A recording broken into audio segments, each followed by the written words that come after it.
Welcome everybody to the food forest. It's kind of a sad but kind of a happy day. It's actually the final planting day of the year. As you can see, we got some new gifts come in from Edible Acres. We still have a whole bunch of stuff in our own little nursery here, but we did get a number of persimmons. What else we got here? Goji berries. I think we got large and smaller goji berries, and Marge elderberry. And the reason why they kind of look that way is because they waited, they're from New York, and they waited until all of these plants had gone dormant. So it's kind of an interesting thing to be planting them in Indiana, but because they were dormant, it wasn't such a rush to get them in the ground. We've had them for about 2 days. So we're gonna get those randomly, well, maybe specifically planted around our garden here. And we also need to find a place for some 3 blackberries. That is a hazelnut that's actually planted in the garden. We also have an apple and a pear. Let me show you those real quick because those are interesting kind of assortments. So I will show you where we actually planted a lot of these things, but I wanted to focus on these 2 plants here. So here we have a pear, and it's been in this pot and wintered over twice, and it might be kind of hard to see, but it's in a large fabric pot that we got from Amazon. And it also has this whole mess of strawberries and even a cabbage. I mean, it's edible, but it's not going to put on much more growth than that. But this, because it's in such a huge planter, it's actually kind of hard to plant. But because it has strawberries around, we can kind of break apart the dirt and plant those strawberries elsewhere. Same with this apple. It has 2 cabbage hanging out in there. So this was actually a product idea for us to get an apple or a pear tree in a pot with strawberries, and that was kind of one of our product lines or whatever. But these 2 did not sell, so we get the joy of planting them in our own yard. Let me stare into the sun for this shot here, but I wanted to show you, this is our entire nursery area, and these are the apple and the pear over there. In the center we have some tomatoes, and we have a number of different flowers. There's a Stokes aster that's gone through a whole life cycle here in that pot. But I wanted to focus on these tomatoes because it is frosted a couple times, and I suppose they're edible. But one of the cool things about plants like these, even if they do frost over, I'm basically gonna plant all of these tomatoes, and we might just have random tomato plants popping up in the food forest, which I think is a lot easier to maintain. I might mark them so I don't forget what they are, but we've done that in the past and it's worked out really well. It's pretty cool idea to mix a perennial food forest system with annuals. We also have a batch of asparagus. We do have a cherry tree that did not survive. We'll still plant it just on the off chance that, see if the roots are still viable, and we'll see how that goes. We have a number of little plants here, little trees. I'm trying to think, I think this is a peach, which is kind of looking rough. But like I said, we've had our first frost. Here is, I don't know, here's some peaches, and I do believe we have another pot of pawpaws. But a lot of those things back there, like those blackberries, need to be planted. We have a couple of, I don't know, ground cover evergreens. There's some lilies, and even some Egyptian walking onions back there. So rambling on for too long because I need to actually get to planting. I hope everybody's enjoying their day. This is one of my favorite times. This is why I got into permaculture, was to actually plant out, basically nurse a lot of these plants from little seedlings or small little sticks into something full grown that I can plant in my food forest. Just like that apple and that pear, we didn't get them sold, but we'll have 2 more 5-year-old trees in our food forest. So that's more food for us, which is, one of the reasons why permaculture is such a good deal or good business or a good thing to get into, because whatever you don't sell or plant somewhere else, you just plant it in your own yard. So let me get to work, and I'll show you a couple of the hot spots or the main places where we planted some of this stuff, to show you some of we try to plant in guilds, where we have like a central tree, a couple of support bushes and flowers and things like that. So a lot of it will be probably on corners along the pathways, just to give, whenever we hit an intersection in our food forest, we want to be able to have a plethora of things to eat. So let me get to it. Here's what the pear tree looks like after just kind of folding back the side here. Plenty of plenty of roots. I haven't gotten to the tree roots necessarily yet, but I'm gonna pull it out of this bag and get it in this hole. We'll see what kind of condition it's in. Well, we got it out. Unfortunately, I broke it. That's a bummer, but I guess as a proof of concept for these fabric bags, these are all the roots from that apple tree. Still see there's some strawberries in there. Since I already dug the hole, I guess I'll pop it in there, but it'll be a strawberry patch with maybe an apple tree that comes back from the roots. Kind of disheartening, but yep, it's done for. Okay, so maybe not the prettiest thing, but there's our tree. And then we got a lot of different strawberries around it. We kept the cabbage just for the fun of it. But if we get a lot of these into the soil and then straw it over like a mulch, all those strawberries I'm sure will spread, because they are the spreading kind. That'll be a pretty cool spot, and it's actually right next to a pathway we're trying to make more obvious. All right, let's move on to this other tree. Okay, so it is possible to get that out of the bag without breaking anything. It's got to be a little bit more delicate. See all the, look at that. That's pretty cool. So I can basically just take handfuls of these strawberries, kind of peel it away from the tree. Yeah, isn't that cool? Yeah. Oh. Yeah, look, yeah. Hope everybody sees how cool it is. Because it's, I mean, obviously shrunk in size. It'll keep some of the strawberries.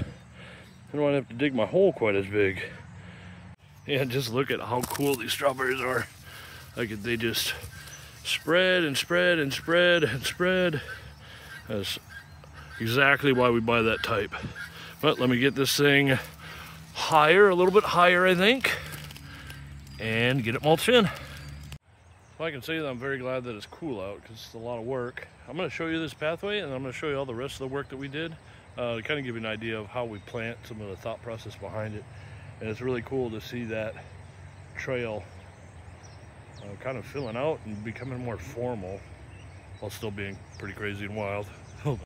Have to do a little bit of cleanup here on aisle 6. Still got some tomatoes to plant.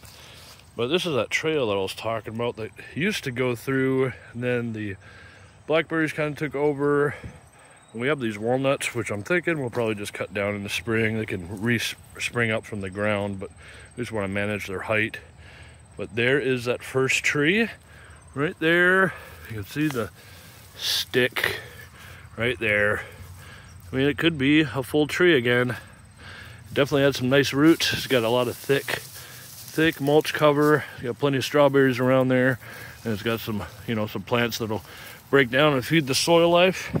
And then just on the other side, we have the same thing, but it's an actual pear tree that's completely, totally fine.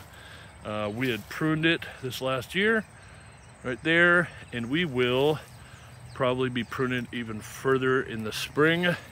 Maybe just take it down to here or something like that. We want it to be about head height when it's bearing fruit. So other than that, I was kind of mentioning it might look like I've over-strawed it over here, but we are heading into the winter, and a lot of the rains will actually knock some of that stuff down and get it down to the ground level. But everything's going into hibernation, so over mulching is probably a good thing, and I might actually do another pass. So let's move down the rest of the pathway and see what else we planted. Next thing we're going to plant is we got all these hazelnuts here, and I wanted to show you as I was taking them out of the plastic just how well they are doing, how wet they are. These are the Marge elderberries. You can see the amount of roots. Because a lot of the stuff that they actually plant a lot of stuff from cuttings. So that on the right was a cutting, and it put on all these roots right at the bottom, and it put on this growth here. Let me try and see. Yep, this one right here, the one the actual tag is on. So that was a cutting, and it's now a bush. Isn't that something? So I'm gonna randomly I'm trying to spread the love around here. So I'm gonna head on down. Maybe I'll grab a couple of these. I'll just kind of throw them out there so you can kind of see what I'm doing. Okay, let's do this. Try just for the video's sake. We have this little path. There's a property on the right. Here's some beautiful flowers. We're gonna place one of the blackberries right there. We have a comfrey here. We have a silky dogwood, a pine tree or cedar tree, a silky dogwood. That is an apple, but it kind of keeps going down. That's a pear right there, the taller one. And what I want to do, I basically I'm gonna lose this if I do this for the whole thing, but there's one plant, here's another plant, there's an elderberry. See where that milkweed is? I think it would do well with an elderberry right next to it. And I'm gonna go all the way around and kind of do that with the whole property. Now let me take you through on a short little tour to get this video done, just to showcase some of the little permaculture guilds, whatever you want to call them, some of the areas where we focus a lot of these plantings.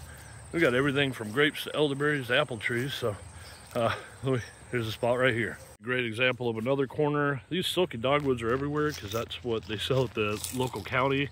So I got that's a milkweed. No, that's a milkweed right there. That is a service berry. I think a Saskatoon berry. We have a comfrey back there behind that little baby maple tree, and then we've stuck in elderberry right back there. And we have a grape on that maple tree right there. We're gonna let that maple tree grow up, and the grape itself will use that as its climbing apparatus. Larger trees that we had planted a couple weeks ago, we have a mixture of plum and pear and peach and all that. And we were thinking, since the ground was already disturbed, we're actually gonna add a grape right there, I think. And then we'll just use that tree as a trellis, because we don't plan on taking too much of the mass of that in the spring. We'll probably, knock it down to something like that just to keep the height manageable. But since we have strong trees, might as well use the grapes here and now. And that will complement pretty well that hazelnut that we put in. And there's another apple right there. So we were definitely packing this stuff in as densely as we possibly can. And this one for sure got pruned. Oh, you see that? It got pruned all the way back to here and grew 4 feet. Oh, geez. Well, it's definitely a happy tree. It also has another runner up here, so we'll have to check to see. I would believe that's before the graft. You see some damage here. That's usually indicative of where the graft was. So I may just keep them. I'll just trim them down, and maybe we'll have little baby bush apples attached to a shorter apple tree. Oh, well, thank you for watching. It's a beautiful day out here, and it's good to get a lot of this stuff done. Take a load off the head, so I don't worry about it anymore. Last thing is to check the tags, like this one right here. See that? Oh, these tags just like that. That is no good. Going in the winter is okay, but in the spring, look at how tight that is. No way. Yeah, we'll have to double check a lot of these tags, but that's actually one of the good things about having a walkable food forest. So a lot of those tags actually I notice when I'm just wandering around, especially now that everything's dropping its leaves. It's pretty obvious to see, things like that. That one has like 3 more. Holy moly. Well, that's why I'm glad.